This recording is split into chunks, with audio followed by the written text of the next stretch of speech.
When viewing a class in Classes and Assignments, you will see two buttons at the top, Assignments and Members. Click on the Members button to see the current members of the class. Initially, in a new class, the educator will be the only member and will be designated as an educator under user type. There are two types of class members, educator and student, and each has different permissions. Educators can create and manage classes. They can also create, edit, and view assignments and view student work. Students will only be able to see published assignments and their own work. There are two ways to add members to a class. First, to add just a few members, click the Invite Users button at the top left. Add users by typing in their name or email and selecting them from the search results. Alternatively, a list of emails can be pasted into the search box.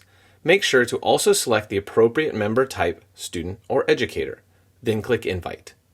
If invitees already have an Onshape account, they will automatically be added to the class. Email addresses that are not already associated with an Onshape account will be sent an activation email. The second way to add members to a class is through a bulk upload. To use this option, click the Manage via CSV button. Here, you can download a CSV template. Open the template in a spreadsheet editing program like Excel and add the members of your class. Set the appropriate class member type, student or educator, and then save the edited CSV. Back in Onshape, select the previously edited file to upload and click the Process Upload button. This may take a few seconds if you are adding a lot of students to your class. Once Onshape has finished processing the file, it will show the results of who was added to the class. It is important to note that when classes are created, they are initially in an unpublished state.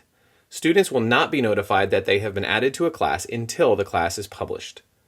This allows you to set up the class before making it visible to students. When you are ready, you can click the Publish Class button at the top right of the class, and students will receive an email letting them know that they have been added to the class.